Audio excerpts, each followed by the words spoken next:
talking about social awareness. And last week, Sheikh Mamdouh, he talked about the prophetic examples of social awareness from the Prophet Muhammad sallallahu alaihi wasallam. So we're continuing with that theme. Sister Rahila has a master's in behavioral psychology, and so we're very grateful for her to give us this, to impart her knowledge with us. So thank you very much, and with that, I hand it over to you. Thank you. Jazakallah, Brother Raza, and Assalamu alaikum. Welcome everyone to tonight's, we call it a halaqah? Halaqah? Okay. All right, so it's tonight's halaqah, and this will last approximately 45 minutes, and we will end at the azan for Isha prayers. So then we will have Isha prayers here. So welcome. Raise of hands. How many of you were here for part 1, attended the part 1? Okay. Oh, okay. And I see someone has a notebook out. Very good. Very good. Our brains are not very effective in remembering lots of information. Our brains are not even designed to retain a lot of information. Our brains are actually designed for processing. It's a processor, right? So it's always good to have a notebook and pen, or like Sister Nurad has her phone and she takes notes on there. And because your brain, you don't want to overstress it. You want to keep it light so you can process the information. So welcome. This is part 2 of EQ and U, and we're going to be talking about social awareness. And basically, it's all about emotions. Emotions in ourselves, emotions in other people. What are we supposed to do with them, right? Emotions are something that are kind of like the black box. We really don't know what they are. So in part 1, we talked about what are emotions, we talked about self-awareness, we talked about self-management, and I gave some exercises for you to do. And I was just talking to one of the sisters, so she said she and her family practiced those exercises, so I was really happy to hear that. So today as well, we're going to continue this conversation, and we're going to take it to the external world, where we're going to talk about social awareness and relationship management. Now, who is this person talking to you? My name is Rahila Ismail, and by education, I am a psychobiologist. I graduated from UCLA undergrad with a degree in psychobiology, then went on to do my Master's of Science in the field of neuroleadership from the Middlesex University. And along the way, over the last 20 years, I've been working as a human resource consultant, working in leadership and organizational development. So various certifications and qualifications along the way. And I'm also an author. For 10 years, I wrote a newspaper advice column by the name of Workplace Sanity. It was a weekly column that came every Sunday in Pakistan's Dawn newspaper from 2006 to 2016. And it was then compiled into a book as well by the same name. So what do I do in my work, and why are we here? We're actually going to talk about you and how you function, beginning with your brain. So what I do in my professional work is I take the neuroscience research out of the laboratory and into practical application to help people improve their lives and also to improve our organizational lives and effectiveness. Along the course of my career, worked with multiple organizations across the globe, and these are just a sample just to give you an idea. Now, before I get into tonight's topic, which is social awareness, people were asking me to do a quick recap of the first session, just for those who were not here. So this is like an ultra-fast recap. Now, the question is, where do emotions come from? You have 3 options. The heart, right? When you feel, you feel it here, your heart beats faster, your heart even gets caught up in your throat, your heart breaks, so we have all this terminology with the heart. Or do emotions come from your brain? Or do emotions come from your environment, those around you, the social environment, like you're driving in congested traffic and someone cuts you off, or so your boss insults you at work, or your children disrespect you. Oh, these emotions come from the environment. So vote, raise of hands. How many of you think A, they come from the heart? How many think, oh good, one gentleman, young gentleman there, okay. How many say B, they come from the brain, okay. How many say C, emotions come from the environment? Yes, mommy and daddy, they make me feel bad, right? They scold me. Well, the answer is ding, all of the above. Answer is B. Okay, the emotions come from your brain. And in fact, the brain orchestrates the release of neurochemicals and hormones, right, based on your interpretation of environmental clues. And those hormones are basically, they act in your body and they create a sensation. Some of those hormones are creating a positive feel-good sensation, and I like to remember them with the acronym DOSE. D for, anyone remember? Dopamine. Thank you, Sister Nura. O for oxytocin. S for serotonin. And E for endorphin. So these are all the feel good. When you have these hormones and chemicals running through your bloodstream, you feel good, right, in various capacity. But on the other hand, if you have AC running through your bloodstream, you don't feel so good. You feel stressed, you feel nervous, you feel afraid, you feel angry. A stands for? Yes, my dear. What does A stand for?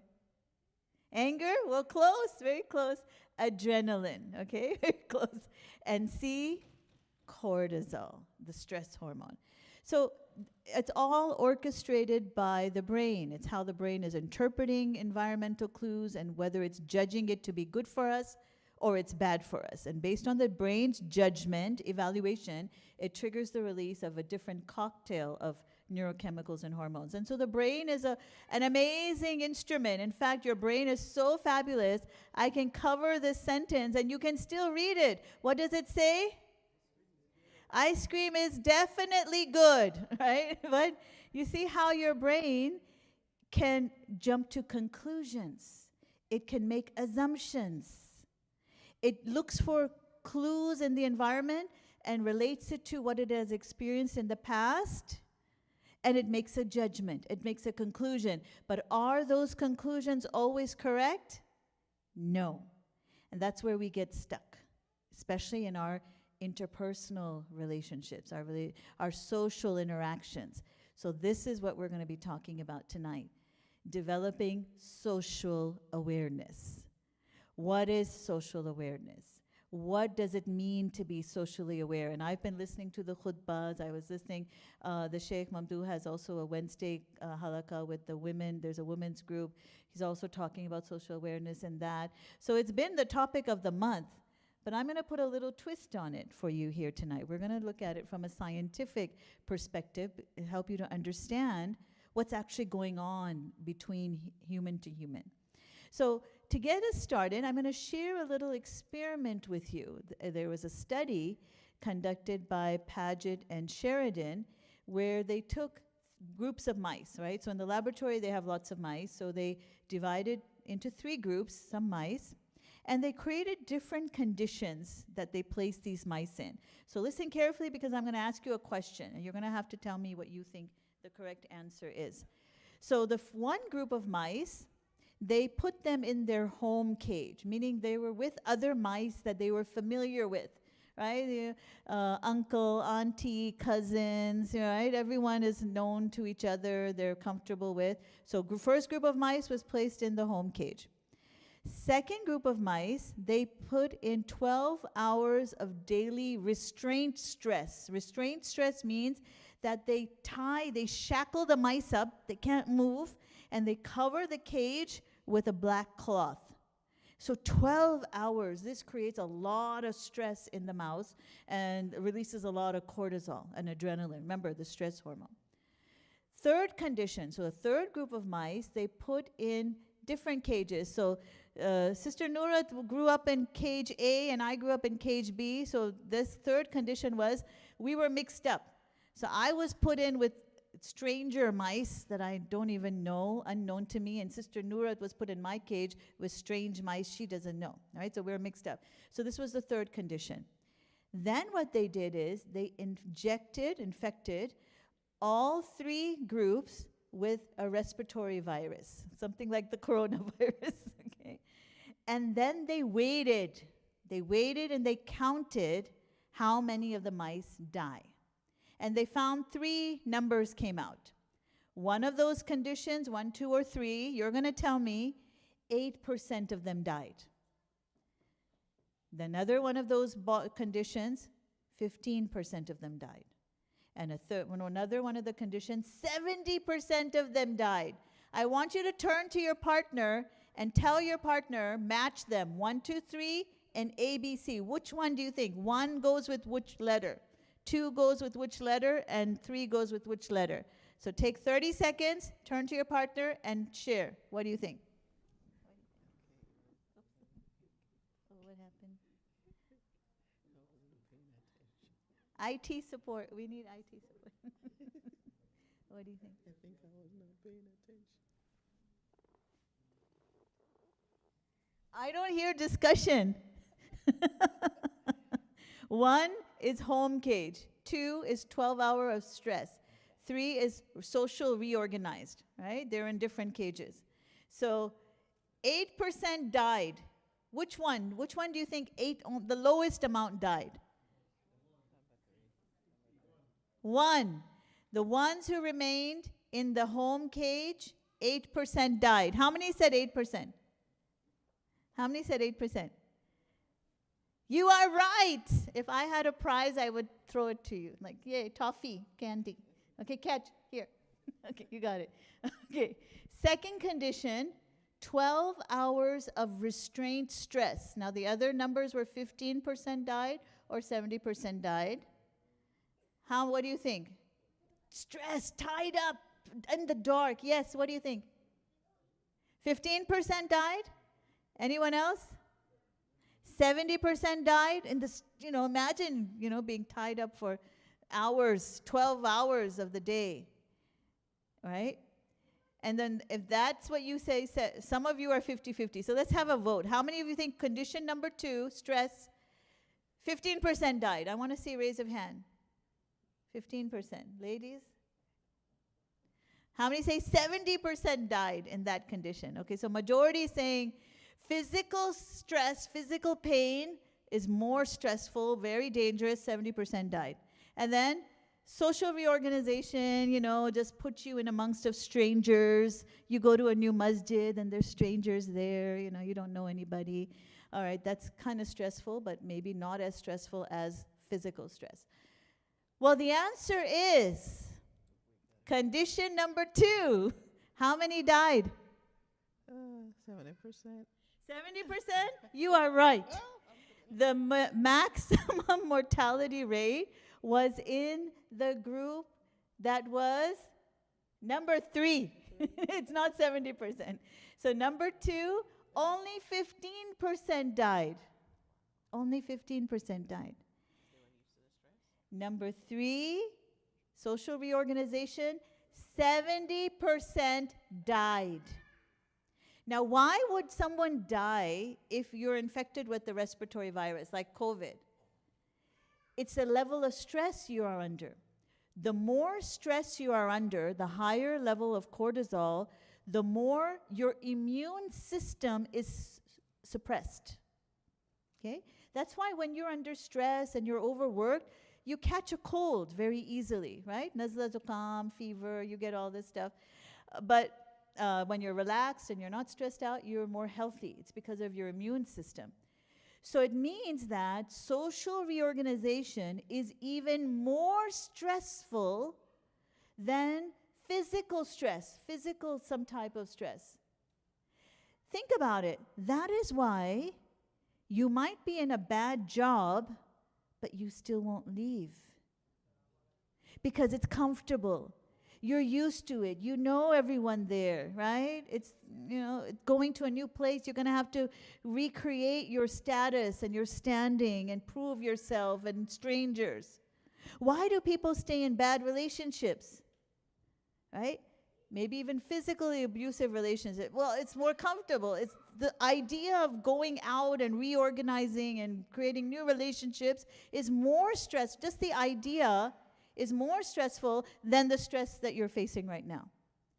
So why I'm sharing this with you is the importance of social connection. As human beings, we are social creatures. In fact, this need to socially connect and be socially comfortable is an innate need. We are born with it. This research done, you can tell. Guess what year, decade the research was done?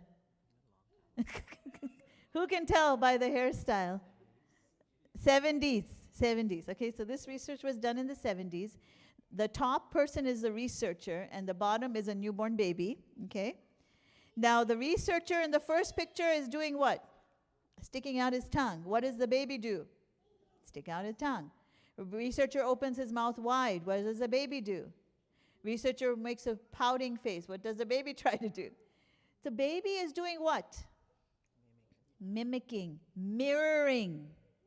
Now, did the baby learn how to do this right after being born? Oh, he learned it very quickly. Or was he born with this ability to mirror and mimic around the people around him or her? What do you think? Born or learned? How many say born with it? Yeah, it's born. They didn't learn it. They're born with it.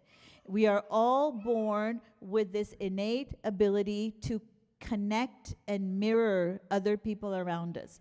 We come into resonance, actual neural resonance with the people around us. Our brain frequencies match. That's why when you've been married a long time, you can kind of guess what the other person is thinking and, intending. It's because you're actually at the same frequency, brain frequency, right? We adapt and we connect brain to brain.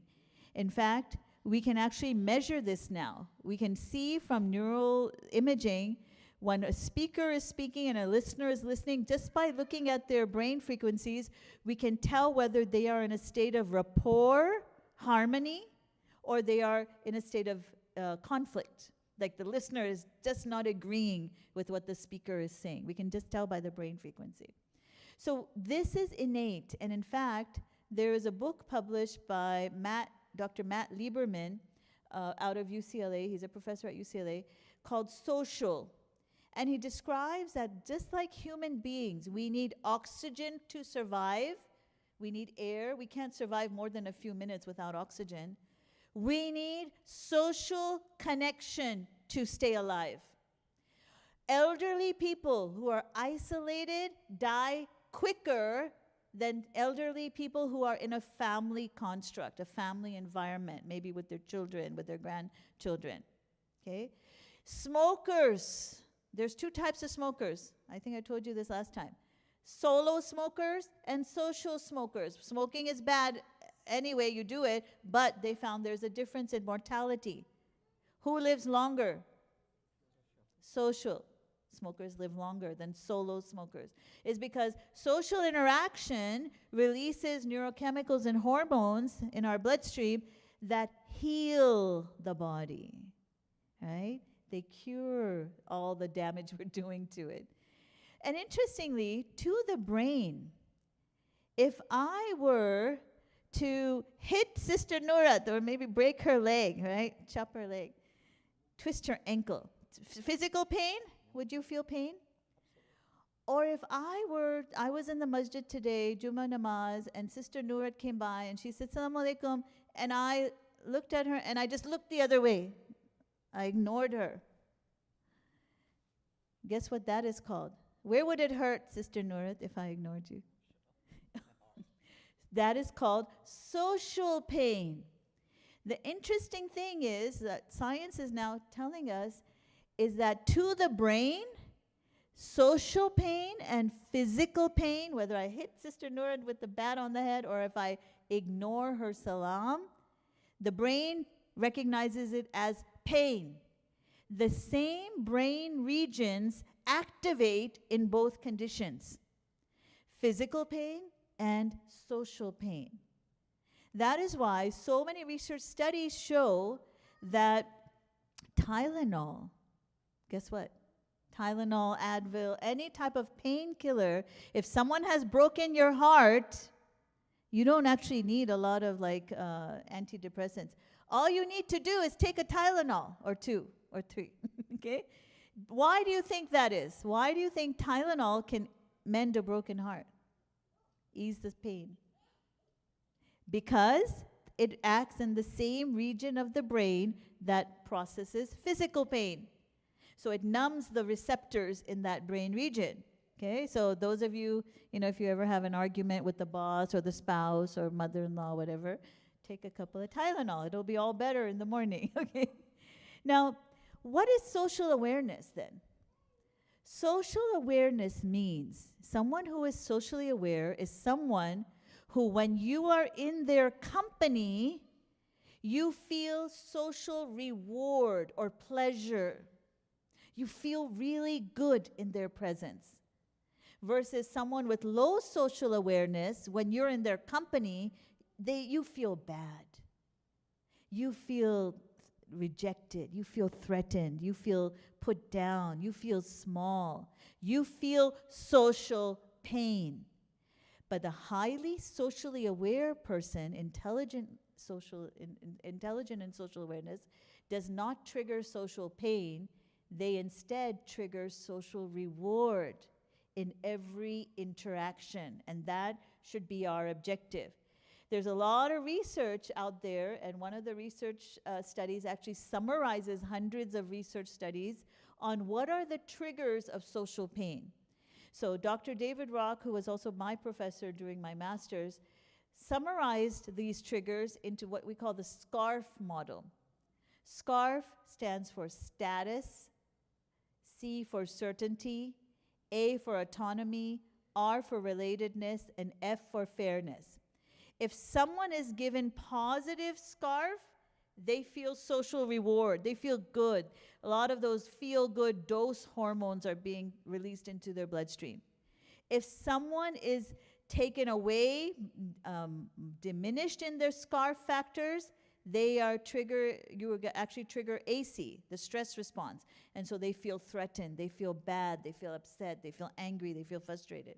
So status, if you make someone feel lower than you, less than you, or you make them feel better than you or higher than you, give them respect.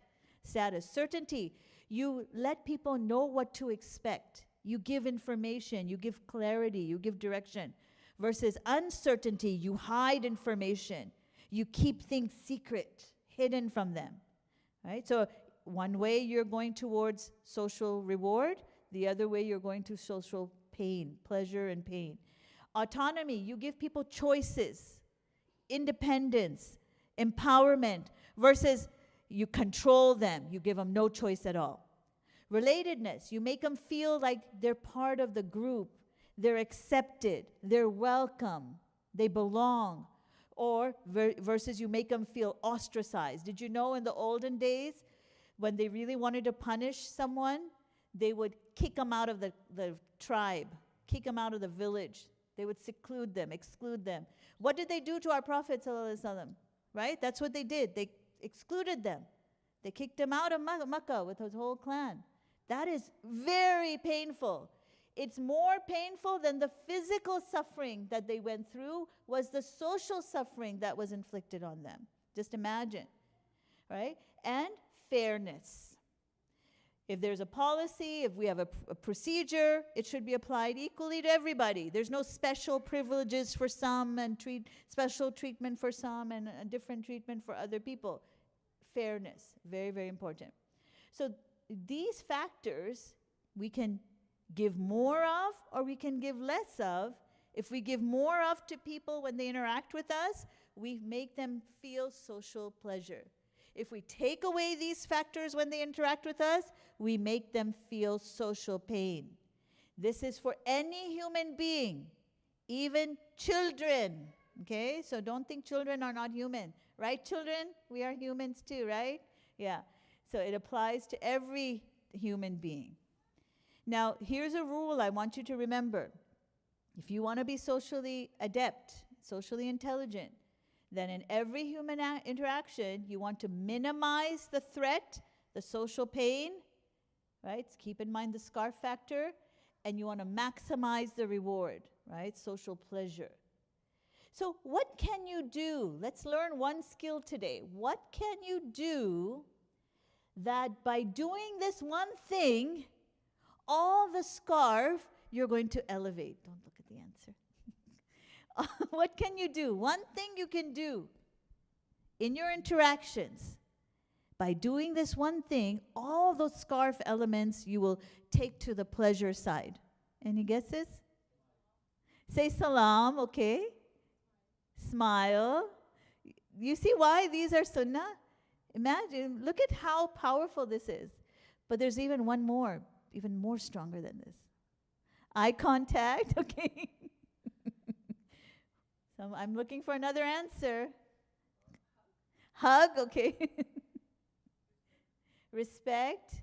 All of these things. There's one thing if you do. Anyone, whether they're elder than you, the same level as you, younger than you, if you do this one thing, people will be attracted to you like a magnet. They will be drawn to you. They will not want to leave your company. They will, behind your back, they'll always talk very highly of you. One thing. Any guesses? Yes! Okay, here's the prize for you. Catch it. Okay, you got it. Yeah, you got it. Ding, ding, ding, ding. Not just listen, active listening. So we hear. What is hearing? What is hearing?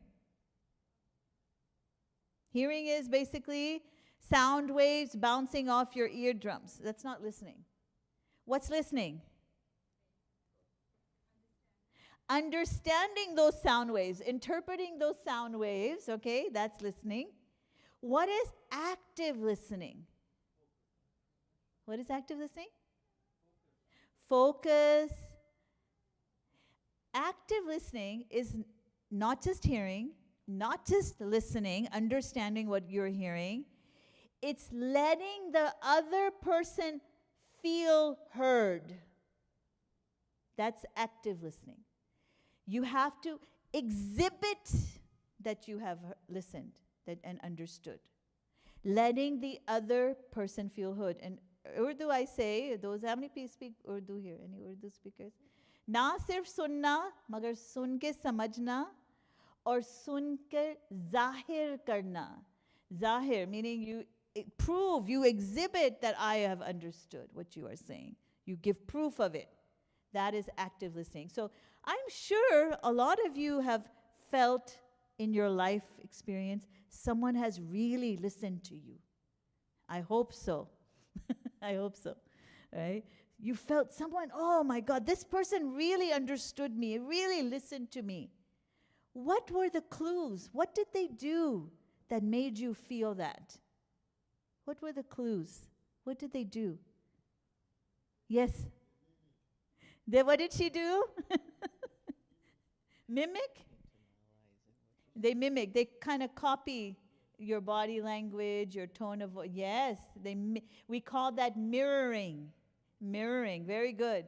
What else did the person do? So you do this, huh? He says, she listens, active listening to you? She tries? Yeah? Good. What else do they do? They remember, okay. But in that moment when you're speaking, how do you know someone's listening to you?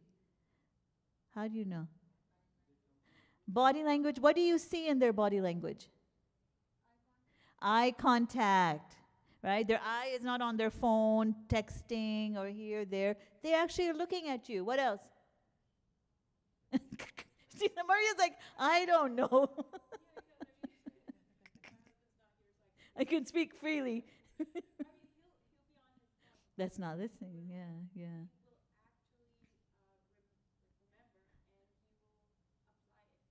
Yeah, but when he's on his phone, you don't feel, he might be listening, right? So a lot of times when I did counseling for couples, the husband says, but I listened to her all the time. Yeah, you're listening, but she doesn't perceive that you are listening. You have to show that you are listening. So pay attention, okay? I know your brain is hurting and you're thinking, oh my God, what am I supposed to do? Okay, here. And I suggest you take a picture of this slide when it completes so you have it as a reference guide, okay, for the future. So there's nonverbal things you must do, meaning not with your mouth, but with your body. And there are some things when you open your mouth as a listener, should come out of your mouth. Okay, so what are some of the nonverbals you were giving me? Okay, eye contact should be on the person. I got facial expression mirroring. So if the person is telling me a very happy story, on my face, what should be the expression? Angry, upset, annoyed? Happy. I need to reflect the expression on their face. What if she's very upset and sad, and she's telling me something very sad, very serious? Should I be smiling? No, I should reflect. I should have a sad and serious and concerned expression too. So your face, first of all, should be the mirror to the speaker. It should show the same expression. So facial expression, nodding, okay? When you're speaking and someone nods, what message do you get? Like no one's nodding right now. So what a message I'm getting. What a message. I want to see some nods like, oh, okay. I'm understanding. I'm following. Yeah, keep going. I'm following. I'm with it. I'm understanding, right? So nodding. Let's practice that a little. Let's nod a little. Okay. That's good. That's good practice. Come on, practice.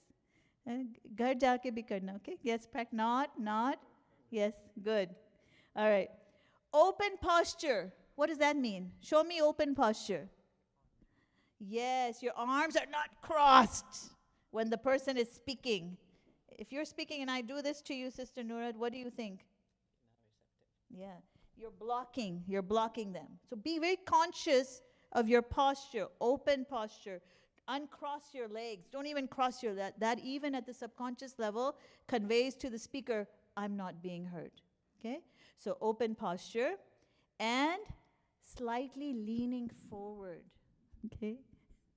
Imagine if you did this when, your significant other spoke. Imagine how they would feel. Oh my God. All the scar factors are in the positive. Status, right? You're giving them this respect, certainty. They feel like they're being heard and understood. Okay, my words are not just going over the head into the deep abyss, right?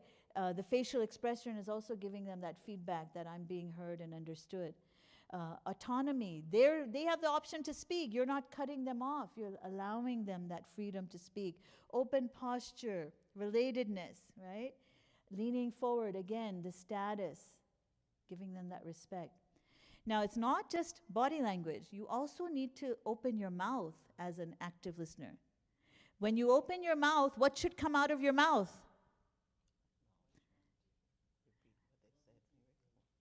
Okay, so you're an expert. I don't want you to say. Who can tell me what should come out of your mouth? Positive words, okay, of encouragement, okay, and like? I understand. Do you have to agree all the time? No, you don't have to agree all the time. Okay, I know your brain is hurting. Let me give you the answer. Okay. Oh, one more thing, square shoulder. This is our Prophet used to do, sallallahu alaihi wasallam. If someone were behind him and speaking, he wouldn't go like this. What would the Prophet sallallahu alaihi wasallam do? Actually physically turn and face the person. So square shoulders means that if my shoulders and the speaker's shoulders were to be traced, it would be parallel. It would be like a square.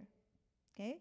Even this research shows a slight tilt, 2 degrees away from the parallel. Subconsciously, the speaker feels he's not being heard or understood. So powerful, just this facing the person, square shoulders. Imagine how many moms, I used to do this, I'm guilty, like when my kids were little, I'd be busy, and my kids were like, Mom, this, How disrespectful is that to a child? Turn around, face the child. Give them that respect, right? Because when we give respect as parents, they want to give that respect back automatically. You cannot force respect from people.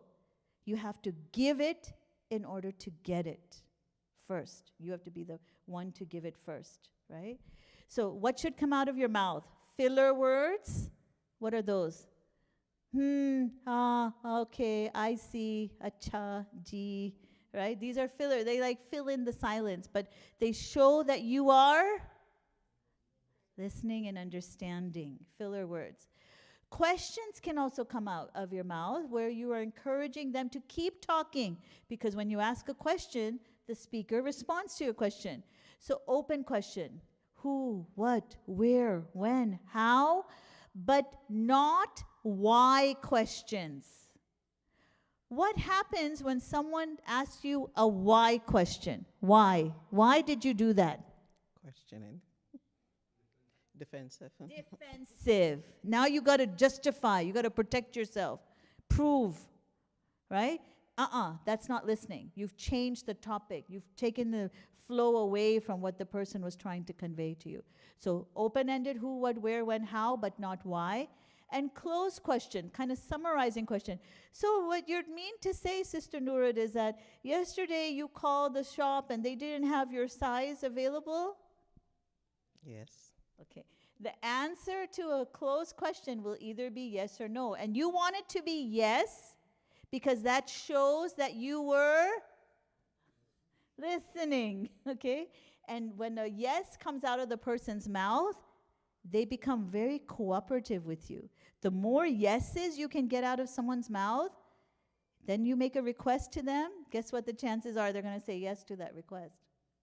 This is psychology, okay? So just keep that in mind. Paraphrasing. What's paraphrasing? Kind of summarizing, right? So just summarizing, not parroting, paraphrasing. So summarize. Oh, so what you mean is this. Let's see what we can do about it now. So you're just summarizing what they said in your own words. So take a picture of this slide, okay? This is how you actively listen, okay? This is your homework. Tonight, when you go home, you're going to choose a member of your family who you would like to have a stronger relationship with, whether it's a child, whether it's a sibling, whether it's a spouse, whether it's a parent. You want to strengthen your relationship. You sit down with them and you ask them a question that they can tell you, or ask them to share something, and you just listen like this. Okay? Listen for 10 minutes. You see what happens. That person will be like in the palm of your hands. They will be like feeling so much social pleasure, social reward. Try it. Okay? Try it. So for husbands, I tell them try it. Then your wife is going to make biryani for you and maybe give you a foot massage. Okay? Maybe you haven't had that for a while. Brother, are you listening? Hey, you're going to make some biryani, okay? Inshallah. Okay. Okay, jollof rice. Good, good. So try this. This is your homework. And if you have a conflict with someone, right? How many of you have to deal with people who are angry and upset? Yeah, you do, right? Who? Mom or dad? This one? Okay. The little one? Yeah. Right? Maybe in your job, maybe in your home. You too. How come all the kids are complaining tonight? The children. I need to have a session with the children here. Yes, how to handle your parents. So if you're dealing with someone who's angry or upset and you want them to calm down and you want them to cooperate with you, you want to know the secret, how to do that? Would you like to know? Would that be helpful to you? Yeah? Okay. It is just a specialized form of active listening. And the framework that I'm going to teach you, this is the last thing I'm going to teach you here, is called heat. So when someone is hot, you want to add some heat to them. It's kind of contradictive, but it works. Now, what do we do when we add some heat? Heat, you match your listening to the emotional reaction of the person. So if someone's button is pushed, they're triggered inside their bloodstream. So if you were here for part 1, you might remember this curve. Okay, we went through this curve. Their bloodstream, emotional cocktail is released of adrenaline and cortisol, which peaks, and that is the hot head, the anger. And then automatically, if you don't trigger it again, it's going to subside. It's going to disseminate into the blood. So the person is really angry, really emotional at the peak of this chemical surge. So if you want to calm someone down, when you see their button is pushed, at that time you want to do H. And I'm going to tell you what H stands for. All the way to the peak. What do you think H stands for? H. You just want to do H. Hear them out. Hear. Just do all the non-verbal actions. Remember, don't open your mouth. All the non-verbal, eye contact, nodding, leaning forward, open posture, square shoulder, facial expression, all the non-verbal. Just hear them out. No mouth open. Because if you open your mouth at this time and you say even a good thing, even if you say, I'm sorry right now, at this time, from the trigger, the rational behavior being button pushed to the peak of the curve, guess what's going to happen? Even if you say something good, like I'm sorry, forgive me, I'll never do it again, guess what's going to happen? The button is going to get pushed again. You're going to make it worse because they're not in their rational brain. So if you were here last time, we talked about Hosh and Josh. PFC is your rational brain. Amygdala, limbic system is your emotional brain. So if you say something while the emotion is escalating, you will only add fuel to the fire. So you want to be quiet. This is what a lot of men need to learn. They need to be quiet. Okay? Even though they're saying, I'm sorry, they don't say sorry now. You be quiet now. You just hear them out. Can you tell when the emotions have peaked and the person is now going to come down from this hill? Can you tell? Can you pick up the clues? What do you see? How can you tell? The voice becomes, okay, maybe it was at 10 decibels, now it's at 8 or 6, right? Their face is contorted, now their face is relaxed. The volume, the pitch, right? You can tell when someone, okay, is now, the peak has reached and they're coming down on the other side. Now you open your mouth. Before that, you don't open your mouth. You just do the nonverbal listening. Now you open your mouth and then you do the E, A, and T all the way down the curve, accelerating the cooling down process. So what is E, A, and T? You might want to take a picture of this too. So E is now you open your mouth and you empathize. You say, you don't agree. Maybe their emotions are unjustified. Maybe this is not something to get upset about. You don't say you are right. You say, I understand how you feel. I understand how you feel. Right? When someone says that to you, when you were irrational and you were upset and the poor person was just listening to you calmly, guess what? You start to feel guilty. And then when they say, I understand how you feel, oh my God, that's like the nail in the coffin. You feel so bad and so guilty. You want to fix it now. Like, oh my God, this person is such a good person. They listened to me. And they didn't say anything. Now they're saying they're understanding how I feel. So good. Now you come to the problem solving. So H and E, you dealt with the emotion. Now they're calm.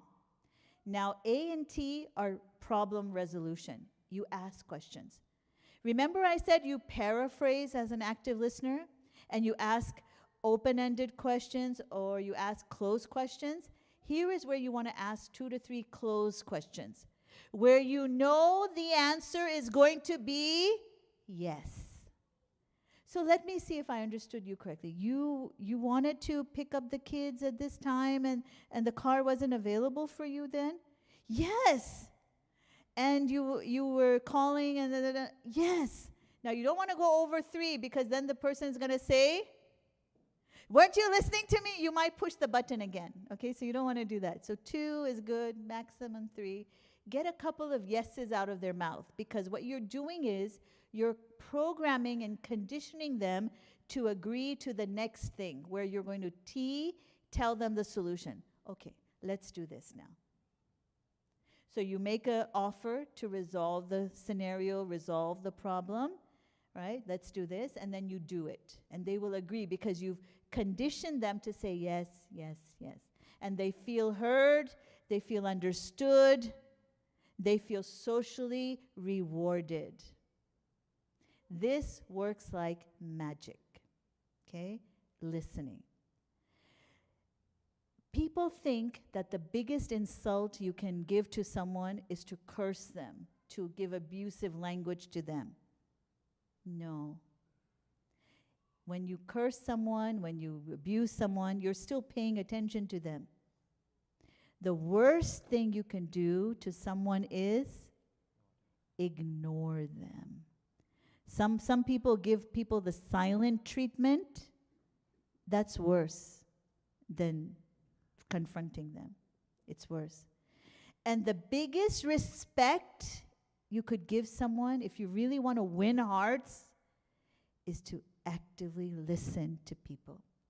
Because this active listening elevates all those social triggers to the positive side, gives them social pleasure. This one single thing, if you can start practicing from today, no matter who you interact with, give them full attention and show them that you are listening to them. All right? So I want you to turn to your neighbor and share, maybe one personal or one professional, one thing. Yeah, so last thing, turn to your neighbor and share what was your biggest takeaway from tonight's lecture. And what are you going to do differently? So take a minute.